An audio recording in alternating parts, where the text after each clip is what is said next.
Sunny Leone, Nora Fatehi, Kareena Kapoor, Aishwarya Rai, Neha Kakkar, today Shakira, Shreya Ghoshal, Deepika Padukone.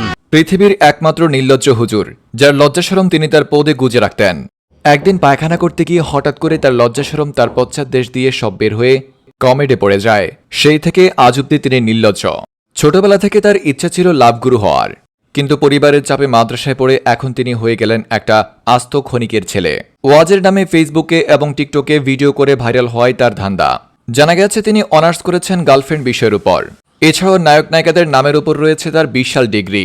দেখতে হুজুর মনে হলেও তিনি আগাগোড়া একটা বদমাইশ। ভাইরাল হওয়ার জন্য বেছে নিয়েছেন আজহারি হুজুরের কথা বলার স্টাইল। কথার ফাঁকে ফাঁকে ইংরেজি বলা আর গার্লফ্রেন্ড বিষয়ে কথা বলাই তার মূল আলোচনা।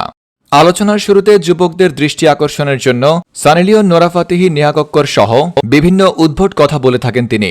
অভিনয়ে রয়েছে তার গোয়া ভরা দক্ষতা। তার ভিডিও দেখলে মনে হবে তিনি হয়তো হাজার হাজার মানুষের সামনে বসে বক্তব্য দিচ্ছেন। আসলে সবটাই তার অভিনয়। পিছনে ফেক ব্যানার, সামনে মানুষের ফেক সাউন্ড লাগিয়ে ওয়াচ করার নামে অভিনয় করে যান তিনি। তার ভিডিওর কমেন্ট বক্স থেকে সরাসরি রিপোর্ট করবেন আমাদের রিপোর্টার আব্দুল্লাহ আল শয়তান। দর্শক, আমরা আছি এই মুহূর্তে সেই নির্লজ্জ হুজুরের ভিডিওর কমেন্ট বক্সে। আপনারা ইতিমধ্যে দেখতে পাচ্ছেন এখানে অনেকে কমেন্ট করে রেখেছে। আমি আপনাদের সামনে থাকা সবগুলো কমেন্ট একটা একটা করে পড়ে শোনাবো। আপনারা আমার সাথে থাকবেন এবং শেষ পর্যন্ত ভিডিওটি দেখবেন। দর্শক, আপনারা দেখতে পাচ্ছেন জামশেদ আহমেদ নামের একজন লিখেছেন, প্রতিভা আছে, এগিয়ে যাও, আপনার দিকে আর ফিরে আসবে না। তার ভিডিওতে নাসির উদ্দিন নামের একজন লিখেছে, ভাই আপনি কারোর কথা শুনবেন না, নির্লজ্জের মতো এগিয়ে যান। এদিকে সেই কমেন্টে সরোয়ার জাহান লিখেছেন, নাসির উদ্দিন ঠিক বলেছেন। দর্শক দেখতে পাচ্ছেন নজরুল ইসলাম নামের একজন লিখেছেন, জীবনে কত পাগল দেখলাম কিন্তু এমন নির্লজ্জ পাগল খুব কমই দেখলাম। দর্শক, আসলেই তার কথাটা ঠিক। এছাড়াও ফয়সাল আহমেদ খান লিখেছেন, বেড়াই হইতে আইছিল লাভগুরু, কিন্তু পরিবারের চাপে হইয়া লাগছে হুজুর। এদিকে আফসার উদ্দিন লিখেছেন, মানুষ সমালোচনা করবে, এসব কথায় কান না দিয়ে তুই সোজা এগিয়ে যা পাবনার দিকে, তোরে পাবনা ড্রপ করা উচিত। এদিকে আল আমিন লিখেছেন, আপনার ইনবক্সে একটা গালি ড্রপ করেছে, কাইন্ডলি চেক করুন। এদিকে আবু ইশরাত লিখেছেন, হুজুর মোবাইল নাম্বারটা দিয়ে আসলে কিছু হাদিয়া দেওয়ার ছিল। এক ভাই তানভীর সাদ খান লিখেছেন, ভাই তুই কি 24 ঘন্টার ডেট ওভার খাস?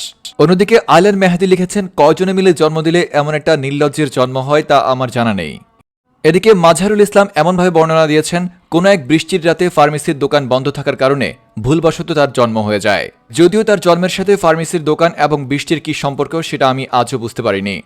এদিকে এমডি আরাফাত হোসেন রিয়াদ লিখেছেন, এমন মূল্যবান সেরা ভাঙা বক্তব্য দেওয়ার জন্য আপনাকে সেরা ভাঙার শুভেচ্ছা, দ্যাটস এনাফ ফর ইউ সেরা ভাঙা।